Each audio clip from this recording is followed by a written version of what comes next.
तो सर बेहद ही ये इंपॉर्टेंट एग्जामिनेशन एक होने जा रहा है। लगातार इस साल जुडिशियल सर्विसेज में वैकेंसीज आ रही हैं। तो सर अगर हम नमस्कार दोस्तों, स्वागत है आपका वैद आईसीएस लखनऊ के यूट्यूब चैनल पर। और आज हम हाजिर हैं एक और नए लीगल अपडेट के साथ। और आज का हमारा लीगल अपडेट सबके लिए बेहद इंपॉर्टेंट है, हर उस एस्पिरेंट के लिए जो इस समय तैयारी कर रहे हैं, सिविल जज बनने की प्रक्रिया में हैं, एग्जाम्स देते जा रहे हैं। 2023 जुडिशरी के लिए बेहद ही शुभ वर्ष होता जा रहा है, क्योंकि उत्तराखंड के बाद उत्तर प्रदेश, उत्तराखंड, छत्तीसगढ़ और अब झारखंड की भी वैकेंसीज आ चुकी हैं। जी हाँ, झारखंड पब्लिक सर्विस कमीशन ने सिविल जज के लिए अपना एडवर्टीजमेंट जारी कर दिया है। और टोटल सिविल जज जूनियर डिवीजन, यानी जिसे हम मुंसिफ मजिस्ट्रेट कहते हैं, सिविल जज जूनियर डिवीजन की 138 वैकेंसीज घोषित की जा चुकी हैं। और झारखंड स्टेट के लिए ये बहुत ज्यादा वैकेंसीज हैं जो लंबे समय के बाद आई हैं। अगर हम इन वैकेंसीज के डिटेल पर बात करें तो देखिए, बेहद वही बेसिक ग्रेजुएशन की आपकी एलिजिबिलिटी क्राइटेरिया माना गया है कि केवल ग्रेजुएट इन लॉ होना चाहिए, यानी आपने 5 ईयर लॉ या 3 ईयर लॉ, जो भी आप ग्रेजुएशन करते हैं, अगर आफ्टर 12th किया है तो आपने 5 ईयर लॉ किया होगा, आफ्टर ग्रेजुएशन किया है तो आपने 3 ईयर लॉ किया होगा, और आपका रजिस्ट्रेशन मैंडेटरी होना चाहिए। जी हां, यानी आप ग्रेजुएशन कंप्लीट करने के बाद आपने बार काउंसिल में अपना रजिस्ट्रेशन करवा लिया हो till the last date of application of form, यानी आप अपना रजिस्ट्रेशन बार काउंसिल में कंप्लीट करा चुके हो। और अगर एज लिमिट की बात की जाए तो 22 साल आयु रखी गई है न्यूनतम, यानी 22 मिनिमम एज है और मैक्सिमम एज है 35 ईयर्स टिल 31 जनवरी 2023, यानी 22 से 35 वर्ष तक के अभ्यर्थी ही इस परीक्षा में बैठ सकते हैं। जहां तक बात की जाए दूसरे इसके सब क्लॉज की, तो कहा गया है provided in case of female candidates, महिला अभ्यर्थी या वो अभ्यर्थी जो शेड्यूल कास्ट या शेड्यूल ट्राइब की आती हैं, उनको अपर एज लिमिट में 3 साल का रिलैक्सेशन भी मिलेगा। महिला अभ्यर्थियों को, शेड्यूल कास्ट और शेड्यूल ट्राइब के अभ्यर्थियों को ये बहुत बड़ी राहत की बात कही गई है। अगर एग्जामिनेशन पैटर्न की बात करें तो जैसा आप जानते हैं, सारे जुडिशियल एग्जामिनेशन 3 स्टेजेस में होते हैं, प्रीलिम्स, मेंस और इंटरव्यू। जो हमारी प्रीलिम्स परीक्षा होती है, प्रारंभिक परीक्षा, वो ऑब्जेक्टिव नेचर की होती है, यानी वस्तुनिष्ठ प्रकार की होती है। जब हम मेंस की बात करते हैं, मुख्य परीक्षा, तो मुख्य परीक्षा हमारी डिस्क्रिप्टिव नेचर की होती है। और उसके बाद तीसरे चरण में आता है हमारा इंटरव्यू, या जिसे बहुत जगहों पर वाइवा वॉस भी कहा जाता है। तो इन 3 चरणों में आपकी परीक्षा होगी। और सिलेबस की बात करें तो general English, general knowledge, CPC, CrPC, evidence, law contract और इंडियन पीनल कोड, केवल ये 5 सब्जेक्ट्स आपको तैयार करने हैं लॉ की अगर बात करें, जिसमें CPC, CrPC, evidence, contract, IPC. अगर आपके ये अच्छे से तैयार हैं तो आप इस एग्जाम को बेहद आसानी से क्रैक कर सकते हैं। और जनरल इंग्लिश और नॉलेज, अगर पिछले 1 साल के करंट अफेयर्स और जीएस पर, जीके पर आपकी कमांड है तो इजीली आप इस एग्जामिनेशन को क्वालिफाई कर सकते हैं। प्रीलिम्स एग्जामिनेशन केवल 100 मार्क्स का होगा। The prelims shall be only of 100 marks. जब हम बात करते हैं उत्तर प्रदेश की, तो यूपी में यही परीक्षा 2 पेपर्स में होती है, लॉ और जीएस। और यहीं पर देखिए झारखंड में केवल 100 मार्क्स, और यूपी में ये होता है total 150 marks each, law and GS. तो एक तरीके से 150 क्वेश्चंस, तो एक तरीके से यहां पर ये बेहद यूपी की तुलना में कुछ इजीली बात कही गई है। और ये कहा गया है कि जितने भी कैंडिडेट्स बुलाए जाएंगे, 15 times of the total vacancy को मेंस के लिए बुलाया जाएगा, यानी 15 गुना वैकेंसी से ज्यादा। आगे की बात करें तो मेंस एग्जामिनेशन में 4 पेपर होंगे और हर एक पेपर 100 नंबर का होगा, यानी पेपर 1, पेपर 2, पेपर 3 और पेपर 4। पेपर 1 में CrPC, Indian penal code, evidence, limitation act को रखा गया है। पेपर 2 में contract, sales of goods act, negotiable act, arbitration and conciliation act, transfer of property act. यानी अगर हम एक आर्बिट्रेशन और कंसिलिएशन एक्ट को हटा दें तो बाकी सारे पेपर्स हम लगभग हर परीक्षा में तैयार ही करते हैं, सिवाय आर्बिट्रेशन एंड कंसिलिएशन एक्ट के। वहीं पेपर 3 में family law, rent control act, जो कि झारखंड का लोकल लॉ होगा, और स्पेसिफिक रिलीफ एक्ट, एसआरए, और ज्यूरिस्प्रूडेंस, ये हमारा पेपर 3। और पेपर 4 पर आए, और पेपर 4 की बात करते हैं तो ये हिंदी और इंग्लिश जो ऐसे पूछा जाता है, निबंध पूछा जाता है, और प्रेसी राइटिंग, ये मेंस के पेपर 4 में आएगी। इसके बाद आपका इंटरव्यू होगा। और इंटरव्यू के लिए आपको कॉल किया जाएगा। इसके बाद आप सारी वेबसाइट, सारी जानकारी आप jpsc.gov.in पर लाके दे सकते हैं। आप अपना स्थान निवास प्रमाण पत्र, जितने झारखंड के बच्चे हैं और आरक्षण जितने बच्चों के पास रिजर्वेशन है, वो इस वेबसाइट पर जाकर jpsc.gov.in पर भी जाके अपनी सारी डिटेल्स को फुलफिल कर सकते हैं। अगर दोस्तों आगे भी बात की जाए तो यहाँ पे और कई सारे रिलैक्सेशन उनकी बात कही गई है। अगर इसके एग्जाम के प्रीलिम्स की बात करें तो देखिए, ये जो सबसे इंपॉर्टेंट बात है कि 21 अगस्त से आप अपना फॉर्म भर सकेंगे। 21 अगस्त से लेकर के 27 सितंबर तक आप के लिए फॉर्म्स खुले रहेंगे। आप 21 अगस्त से 27 सितंबर के बीच फॉर्म्स को भर सकते हैं। और अब जैसा कि आपने देखा कि ये एग्जाम का पैटर्न, ये तमाम चीजें, बजाय इसके कि हम नोटिफिकेशन को और डिटेल में जाएं, अब मैं बुलाना चाहूंगा हमारे लॉ एक्सपर्ट्स की टीम को, हमारे हेड अमित सर को और हमारी लोकल लॉ की फैकल्टी प्रसून सर को।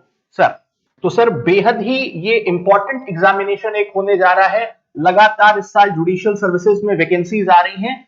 तो सर अगर हम बात करें यूपी के बच्चों की, झारखंड के बच्चों की, या लगभग हर बच्चे यूपी और दिल्ली की जो प्रिपरेशन करते हैं या बिहार की करते हैं, सर सिलेबस लगभग सेम है।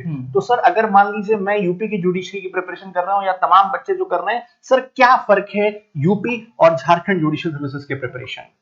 देखिए, उत्तर प्रदेश की अगर हम बात करें तो पिछले कुछ समय से, चाहे वो एपीओ का एग्जाम हुआ हो, चाहे वो जुडिशरी का एग्जाम हुआ हो, थोड़ा सा फैक्चुअल अप्रोच जो है वो प्रीलिम्स एग्जाम में बढ़ती जा रही है।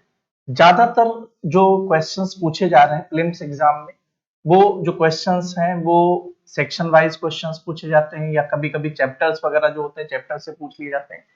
जबकि हम अगर झारखंड की बात करें तो झारखंड का जो पेपर है वो यूपी की अपेक्षा ज्यादा कॉन्सेप्चुअल।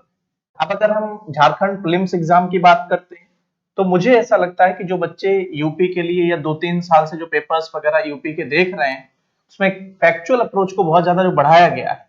तो उत्तर प्रदेश में जिस तरीके से फैक्ट्स के आधार पर बच्चे प्रिपरेशन करते हैं जुडिशरी की, झारखंड में वैसे काम नहीं चलेगा। आपको अपना कॉन्सेप्ट जो होगा, कॉन्सेप्ट को भी बहुत ज्यादा डेवलप करना पड़ेगा, और फैक्चुअल अप्रोच जो है, फैक्चुअल अप्रोच को भी आपको मेंटेन करना पड़ेगा। दूसरी चीज, मैं यूपी और झारखंड की अगर हम बात करें तो यूपी में एक पेपर 150 क्वेश्चंस होते हैं जीके के, और दूसरा पेपर होता है लॉ का, उसमें भी 150 क्वेश्चंस होते हैं। लॉ का जो पेपर होता है उसमें 150 क्वेश्चंस 2 मार्क्स के होते हैं, मतलब 300 नंबर का आपका लॉ का पेपर होता है, और 150 मार्क्स का जो पेपर होता है वो आपका जीके का पेपर होता है। टोटल आपका 450 का पेपर होता है।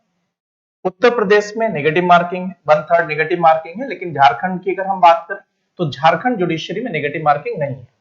कंपैरेटिवली अगर हम प्री एग्जाम की बात करेंगे तो प्री का झारखंड का जो सिलेबस है उत्तर प्रदेश से काफी छोटा है। दूसरी चीज, उत्तर प्रदेश प्रीलिम्स एग्जाम में जो भी पेपर्स पूछे जाते हैं उसमें पूरा झारखंड प्रीलिम्स एग्जाम जो है वो कवर हो जाता है।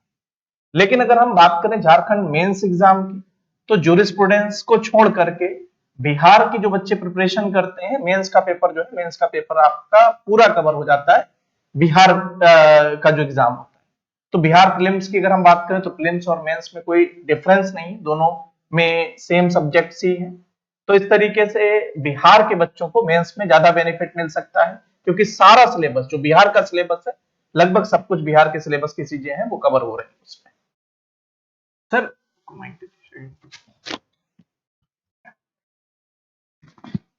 सर आप सर फैमिली लॉ और पार्टनरशिप और कॉन्ट्रैक्ट तो सोगा पढ़ाते हैं। सर सोगा में और ऐसे माइनर लॉज की सर प्रिपरेशन कैसे करनी चाहिए? क्या हमें पूरा एक्ट पढ़ना है या कॉन्ट्रैक्ट के कुछ स्पेसिफिक सेक्शंस को देखना है? देखिए, जो लोग जैसे यूपी की प्रिपरेशन करते हैं या यूपी में जो भी प्रिपरेशन करते हैं वो साथ में बिहार की प्रिपरेशन करते ही करते हैं, क्योंकि इधर यूपी, बिहार, एमपी, ये ऐसे 3 स्टेट हैं जहाँ पर जो हिंदी भाषी छात्र हैं ये बहुत ज्यादा संख्या में, और ये तीनों स्टेट की एक साथ प्रिपरेशन करते हैं।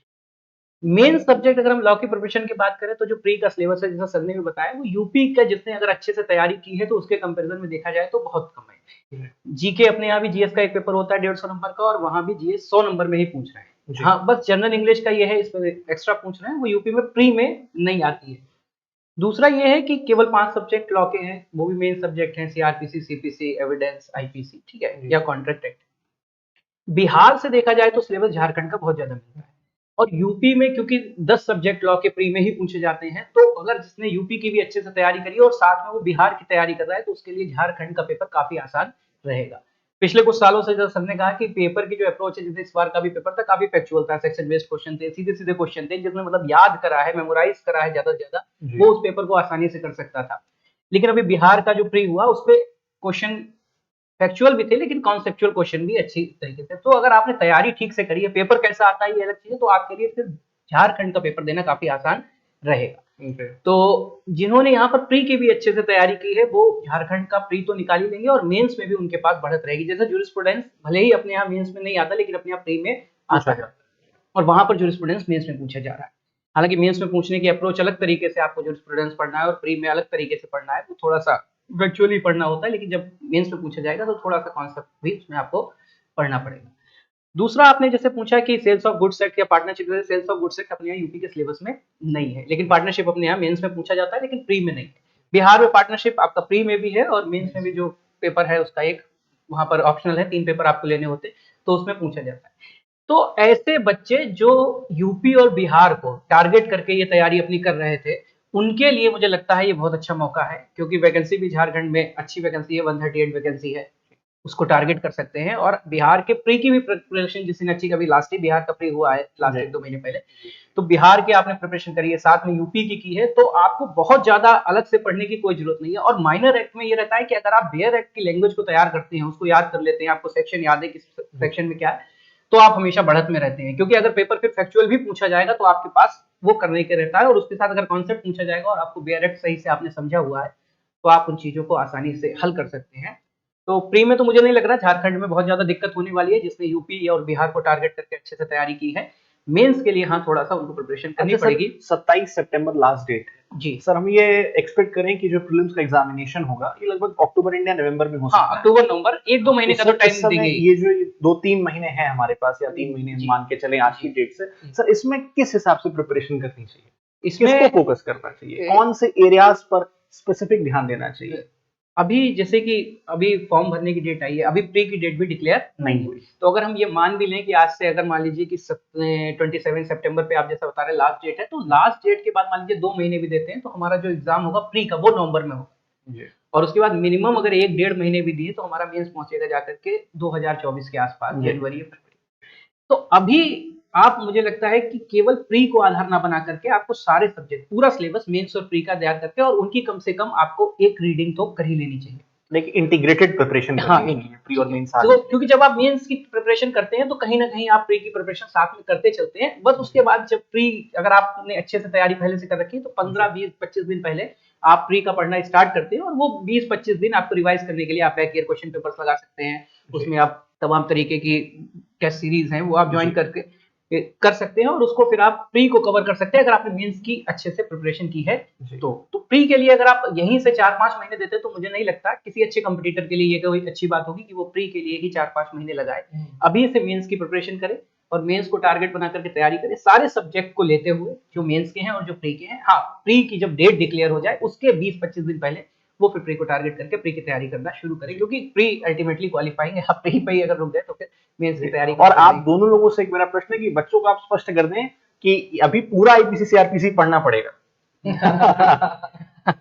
इस बात को जरूर स्पष्ट कर दीजिए। हाँ, क्योंकि जो भी है अभी जो इसमें है वो आईपीसी आपको 1860 वाला ही पढ़ना है। हाँ। ठीक है, तो वो जो नए बिल आए हैं वो क्योंकि सिलेबस में मेंशन नहीं है, तो जो पुराना है वही आईपीसी सीआरपीसी और एविडेंस आप लोगों को अभी पढ़ना पड़ेगा और आगे तक पढ़ना पड़ेगा, क्योंकि सिलेबस में अभी कोई चेंजेस नहीं। अगर कानून लागू भी हो गया तब भी सिलेबस में ऐड होते होते समय लग जाए। हाँ, इतनी जल्दी नहीं ऐड हो, 2 साल 3 साल का समय गुजर जाए। जैसे अभी रेवेन्यू कोड ही है, ठीक है, 2016 में लागू हो गया, 2006 का वो एक्ट है, लेकिन 2018 का जो हमारा जुडिशरी का पेपर हुआ उसमें आप देखेंगे कि यूपी जेडएलआर पूछा गया था। तो वो अब 2023 की वैकेंसी में रेवेन्यू कोड पहली बार बनी। तो अभी आईपीसी सीआरपीसी एविडेंस पढ़ने, और अगर आप पढ़ते हैं तो कॉन्सेप्चुअली कोई बहुत ज्यादा चेंजेस लॉ में होने वाले भी नहीं है। दूसरी चीज हमने ये भी देखा है कि जैसे यूपी पीसीएसजे 2018 का जो एग्जाम हुआ था, तो 2010 में सेक्शन 41 में अमेंडमेंट हो चुका था, और मेंस एग्जाम में 2010 से पहले की जो सिचुएशन थी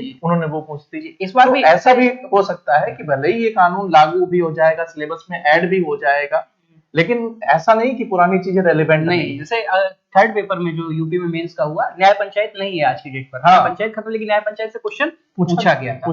तो सीआरपीसी एविडेंस सबकी पूरी तैयारी करनी है, अच्छे से उसको पढ़ना है। ये थी एक छोटी सी अपडेट इस तमाम सिलेबस के बारे में। आगे भी हमारी पूरी टीम ऐसे लगातार लीगल अपडेट्स, लीगल न्यूज आपके लिए लाती रहेगी। तो इन तमाम चीजों के लिए फॉलो करते रहें वैद ICS लखनऊ को। Thank you so much.